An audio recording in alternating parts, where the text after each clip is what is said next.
एकीकडे धर्मावरून समाजात तेढ निर्माण करणारे आणि समाजातील एकोपा नाहीसा करून शांतता भंग करणारे समाजकंटक तुम्हाला भेटतीलच, तर दुसरीकडे याच समाजात राहून स्वतः धर्माने मुस्लिम असून देखील हिंदू धर्मावर प्रेम करणारे आणि आपल्या वाणीतून प्रबोधन करत भक्ती मार्गाचा प्रसार करणारे, जाती धर्माच्या अनेक रेषा ओलांडून आपल्या कीर्तनाद्वारे आणि प्रवचनाद्वारे समाजात एकोपा निर्माण करणारे आणि समाजाला एक योग्य दिशा देणारे, समाजामध्ये परिवर्तन घडवून आणणारे आणि धर्म कोणताही असो पण त्या धर्माचा विचार समाजामध्ये कीर्तनाद्वारे पसरवणारे आणि समाजाला प्रबोधन करणारे, वारकरी संप्रदायाची विचारधारा आपल्या मनात रुजवून कीर्तनाद्वारे अनेक भक्तगणांच्या मनात आपल्या विचारधारेने आरूढ झालेले श्री जलाल महाराज सय्यद करंजीकर. तुम्ही एका क्षणात मला शोधलं, मी तुम्हाला शोधू शकलो नाही. कारण काय? कबीरजी म्हणतात मी त्या विश्वव्यापक ब्रह्माला मानतो म्हणून पाण्यात गेलो ते आणि पाणीच झालो. फिरत्या चाकावरती देसी मातीला आकार, विठ्ठला तू वेडा कुंभार. या गाण्याच्या ओळी या प्रसंगी आठवत आहेत, कारण श्री जलाल महाराज सय्यद करंजीकर यांनी परंपरेच्या चाकावरती तिसऱ्या पिढीने कीर्तनकार म्हणून आकार घेतला. पाण्यामध्ये पाण्याला शोधणार कुठं? मला कसं काय ओळखलं? म्हणजे तुमच्या गुरुचं नाव आहे स्वामी मत्स्येंद्रनाथ. आपण पाण्यात गेलात की सर्वोच्च तुमची जी अवस्था आहे त्या व्यापक तत्वाला जाऊन मिळायचं असेल तर तुम्ही तुमच्या गुरुकडे जाल आणि गुरुकडे गेल्यानंतर तुम्ही तिथे स्थिरावाल याची मला खात्री होती. म्हणून सुंदर अलौकिक मासा पकडला, बाहेर आणला. याचा अर्थ आपलं पूर्ण समर्पण, पूर्ण विश्व नाथपंथी आपल्या गुरुला मानतात. गुरुच्या पलीकडे देव सुद्धा नाही. देवांना जर्जर करणाऱ्या ह्या शक्ती होत्या. हे केवळ आणि केवळ विठुरायाच घडवून आणू शकतो. जातपंथ आणि धार्मिक प्रतिकूलतेच्या पलीकडे जाऊन त्यावरती असीम श्रद्धा आणि निस्सीम प्रेम, निस्सीम भक्ती आणि आचरणातून वाणीमध्ये आणि वाणीमधून कीर्तनाकडे स्वतःला नेण्याचा प्रवास म्हणजे हरिभक्त परायण श्री जलाल महाराज सय्यद करंजीकर.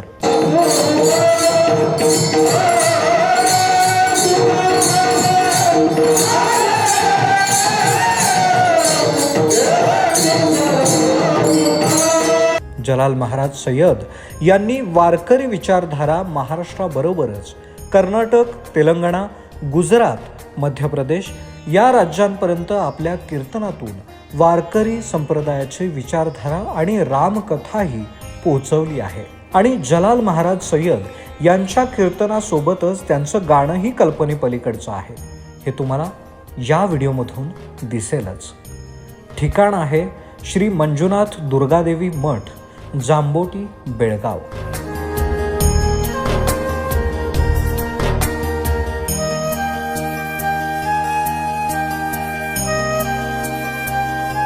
या मठाचे मठाधिपती श्री अरुण उर्फ मंजुनाथ कलंगुटकर महाराज यांनी त्यांच्या मठाच्या वर्धापन दिनानिमित्त भव्य धार्मिक कार्यक्रमांचं आयोजन केलं होतं. या कार्यक्रमांमध्ये जितके धार्मिक कार्यक्रम होते त्या पद्धतीनं सामाजिक कार्यक्रमांचं सुद्धा भव्य मोठ्या प्रमाणात आयोजन करण्यात आलं होतं. आणि मग श्री मंजुनाथ स्वामी यांनी या वर्धापन दिनानिमित्त कीर्तनासाठी श्री जलाल महाराज सय्यद यांना आमंत्रित केलं.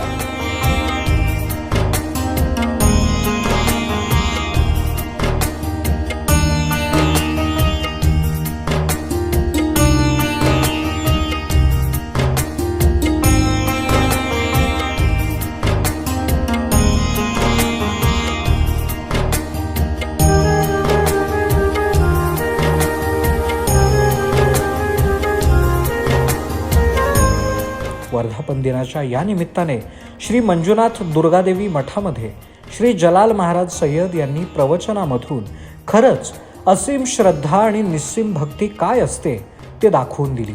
आणि या माध्यमातून सामाजिक प्रतिकूलतेच्या पलीकडे जाऊन समाजासाठी मोलाचं दान देणं काय असतं हे अनेक माध्यमातून आणि समाजाच्या सेवेतून श्री मंजुनाथ स्वामी महाराज यांच्या कार्याकडे बघता स्पष्ट होत आहे. तारा न्यूजसाठी कॅमेरामन केतन खाडेसह शुभम राज, जांबोटी, बेळगाव. विदेशातून एक प्रश्न आला होता, भगवान से बात करनी हो तो कौन सी भाषा का अवलंब करे? हिंदी, इंग्लिश, संस्कृत, मराठी, तेलुगु, तमिळ, कन्नड़, स्पेनिश, कौन सी भाषा का अवलंब करे, कौन सी भाषा सीखे? हम भगवान से कांटेक्ट करना चाहते, बात करना चाहते. मैं त्यांना उत्तर दिलं, भगवान को कोई भी भाषा समझ में नहीं आती है. भगवान से बात करने की भाषा है मौन. मौन देवाशी बोलायला भाग पाडतं. देवाशी बोलायचं असेल तर मौनात राहा. त्यांनी विचारलं कसं काय? मी त्याला सांगितलं की बाबा रे, ईश्वराला तुझी भाषा कळत नाही, कळतात ती तुझी स्पंदन, तुझे व्हायब्रेशन्स. भगवान परमात्मा जाणतो ते तुझे व्हायब्रेशन्स, तुझ्या चेतना, एनर्जीज. याच्या पलीकडे नाही देवाला तुझी भाषा कळत. नाना भाषामध्ये आळविता बाळा प्रबोध तो मुळा जननी ठाई. नाथपंथी लोकांनी भाषा शोधून काढली देवाशी बोलण्याची बरं. आणि त्या भाषेचं नाव आहे शाबर. साबरी म्हणतात. मंत्र एक विज्ञान आहे. मला जेव्हा जेव्हा व्याख्यानासाठी बोलावलं जातं तर विषय हाच दिला जातो, अध्यात्म आणि विज्ञान. मी काय विषयावरती बोलतोय? सूक्ष्म आहे का? मंत्र विज्ञान काय आहे? कुठलाही मंत्र असेल तर त्या शब्दाला अर्थ आहे, पण जागतिक शब्दकोश उचलून बघा, वीरकरांची डिक्शनरी बघा, तरखडकरांचे पुरावे बघा, विष्णूशास्त्री चिपळूणकरांचे पुरावे बघा, कुठल्याही भाषा तज्ञाला विचारा, जगातल्या या मंत्राचा अर्थ काय होतो? ओम ह्रीम क्लीम चामुंडाय विच्चे. आयुष्यभर गुलामी करेन या श्लोकाचा अर्थ मला जर कोणी सांगितला तर व्याकरणानुसार पटवून द्यायचा, असं कोणी सांगितलं. गण गण गणात बोते, काय अर्थ निघतो? या मंत्रांना अर्थ नाहीये, पण या मंत्रांनी जीवनाला अर्थ येऊ शकतो. कारण या मंत्रामध्ये जे व्हायब्रेशन्स तयार होतात ते कनेक्ट पर्यंत होतात. लहरी आहे त्या. इडा, पिंगला, सुषुम्ना, मूलाधार चक्र, स्वादिष्टान चक्र, मणिपूर चक्र, अनाहत चक्र, विशुद्ध चक्र, आज्ञा चक्र, षड चक्रांचं भेदन होऊन ज्या कुंडलिनीला आपण शरीराच्या बाहेर काढतो आणि तदनंतर ब्रह्मदर्शन करतो, हीच ती पद्धत आहे. हे मंत्र विज्ञान आहे. ज्यावेळेस ओम ह्रीम क्लीम चामुंडाय विच्चे, तर एक शक्ती निर्माण होते. विविध प्रकारच्या पार्टला चेतना, ती स्पंदन स्पर्श करून जातात आणि किट ऑन होतं. जे किट ऑन झाल्याच्या नंतर थेट संपर्क ईश्वराशी. याला मंत्र विज्ञान. बरेचसे लोक आम्हाला सांगतात, महाराज सुशिक्षित वाटतात, गॅझेटचे पुरावे देतात, जागतिक दार्शनिकांचे दाखले देतात, पण का हो? तुम्ही कधी स्वतःला प्रश्न विचारला का, लोकांना तुम्ही मंदिरापासून दूर का करत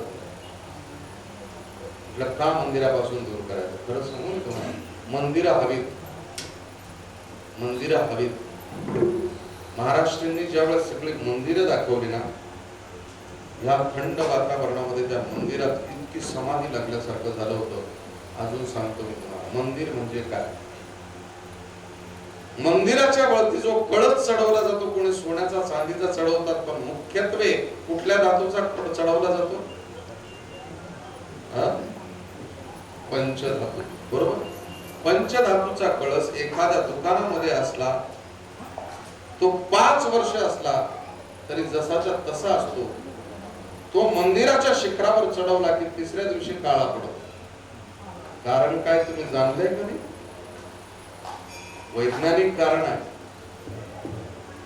ज्या कॉस्मेटिक एनर्जीज आहेत ज्या सकारात्मक ऊर्जा आहे ते पंचधातू एकत्र करून घेतात. एकत्र केल्याच्या नंतर त्या एनर्जीची ग्रॅव्हिटी, गुरुत्वाकर्षण जमिनीकडे झेपावतं.